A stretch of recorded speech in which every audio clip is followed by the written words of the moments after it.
Office से लौटते ही रोहित सीधे बेटे राघव के कमरे में पहुंचे और गुस्से में चिल्लाने लगे, नंदिनी, यहां आकर अपने लाडले की करतूत सुन लो। क्या हुआ? नंदिनी ने थोड़ी घबराहट के साथ पूछा। रोहित अक्सर इसी तरह का गुस्सा दिखाते थे, तेज आवाज में चिल्लाना और गुस्से में कुछ भी कह देना। नंदिनी को चिंता होने लगी कि आज फिर क्या हो गया। वह तुरंत राघव के कमरे में गई, जहां रोहित राघव को घूरते हुए पूछ रहे थे, क्या हुआ था आज स्कूल में? नंदिनी ने उलझन भरे चेहरे के साथ राघव की ओर देखा, फिर रोहित की ओर मुड़ी और बोली, क्या हुआ है? इतने नाराज क्यों हो? क्या किया है इसने? अपने लाडले से ही पूछो, क्या किया है इसने? आज इसके स्कूल से फोन आया था। इसने किसी लड़के के साथ मारपीट की है, इसलिए इसे 2 हफ्ते के लिए स्कूल से निलंबित कर दिया गया है। कल हम दोनों को स्कूल में बुलाया गया है उस लड़के के माता पिता से बात करने के लिए। यह सुनकर नंदिनी चौंक गई। राघव हमेशा शांत स्वभाव का बच्चा था और मारपीट करना उसकी आदत में नहीं था। दोनों ही राघव का चेहरा देख रहे थे, उम्मीद कर रहे थे कि वह कुछ बोलेगा, पर राघव सिर झुकाए चुप बैठा था। रोहित का गुस्सा फिर भड़क उठा और उन्होंने नंदिनी की ओर देखते हुए कहा, तुम ही पूछो, इससे क्या हुआ है? मैं तो इसका दुश्मन हूं ना। यह कहकर रोहित गुस्से में कमरे से बाहर निकल गए। नंदिनी असमंजस में पड़ गई। एक तरफ उसे समझ नहीं आ रहा था कि राघव ने ऐसा क्या किया है, दूसरी तरफ रोहित का यह व्यवहार उसे और परेशान कर रहा था। राघव किशोरावस्था में था, एक ऐसी उम्र जिसमें बच्चे कई समस्याओं का सामना करते हैं और शायद वह मुझसे भी खुलकर बात न कर पाए। नंदिनी यही सोच रही थी कि तभी राघव उसके पास आया और उसकी गोद में सिर रखकर लेट गया। नंदिनी ने प्यार से उसके सिर पर हाथ फेरा और महसूस किया कि राघव अपने आंसू रोकने की कोशिश कर रहा है और उसका पूरा शरीर कांप रहा था। नंदिनी का दिल भर आया और वह सोचने लगी कि ऐसा क्या हो गया है। किशोरावस्था में बच्चों का रोना आम बात नहीं होती।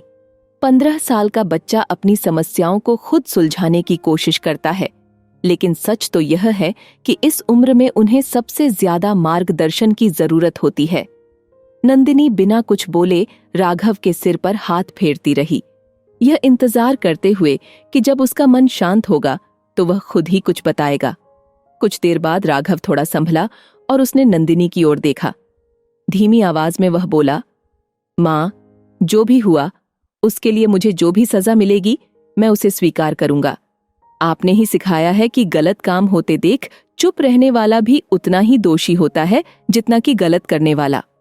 राघव ने बताया कि आज स्पोर्ट्स पीरियड के बाद उसकी दोस्त प्रिया कपड़े बदलने गई थी और सुमित नाम का लड़का, जो पहले भी प्रिया को परेशान करता था, खिड़की से उसकी वीडियो बनाने की कोशिश कर रहा था। मैंने और मेरे दोस्तों ने उसे पकड़ लिया और उसका फोन छीनकर वह वीडियो डिलीट कर दिया। इसी दौरान सुमित को चोट लग गई। प्रिया ने हमसे वादा लिया था कि उसका नाम न आए, इसलिए हमने किसी से शिकायत नहीं की, लेकिन सुमित ने हमारी शिकायत कर दी। अब हमारे पास कोई सबूत नहीं है। यह सब कहकर राघव अपने कमरे में चला गया। नंदिनी ने देखा कि रोहित दरवाजे पर खड़े सारी बात सुन रहे थे। अब रोहित को भी समझ आ चुका था कि राघव और उसके दोस्तों ने कुछ गलत नहीं किया था। उन्होंने नंदिनी का हाथ थामते हुए कहा, चिंता मत करो, राघव के साथ कुछ भी गलत नहीं होगा। कल मैं प्रिंसिपल से बात करूंगा। अगले दिन प्रिंसिपल के ऑफिस में सारे बच्चे और उनके माता पिता मौजूद थे। सुमित के माता पिता की त्योरियां छड़ी हुई थीं, जैसे कि राघव और उसके दोस्तों ने कोई गंभीर अपराध कर दिया हो। जब प्रिंसिपल ने बात शुरू की तो रोहित ने सुमित का फोन मांगा। पहले तो सुमित ने झूठ बोला कि वह फोन लेकर स्कूल नहीं आता, लेकिन बैग की तलाशी में फोन मिल गया। रोहित ने फोन की रिसाइकिल बिन से डिलीटेड वीडियो निकालकर प्रिंसिपल को दिखा दिया। इसके बाद कुछ कहने की जरूरत नहीं पड़ी।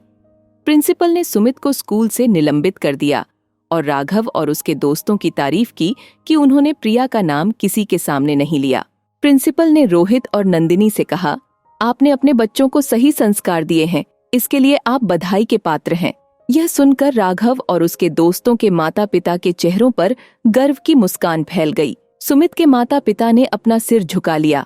नंदिनी उनके पास आई और बोली, हम सभी माता पिता अपने बच्चों को अच्छे संस्कार देना चाहते हैं, हमें अपनी जिम्मेदारी निभानी होगी ताकि हमारे समाज में हर लड़की सुरक्षित रहे। लड़कों के माता पिता होने के नाते हमें उन्हें सिखाना चाहिए कि हर लड़की का सम्मान करना हमारा फर्ज है। सभी माता पिता ने सहमति में सिर हिलाया और संकल्प लिया कि वे अपने बच्चों को सही दिशा में मार्गदर्शन देंगे।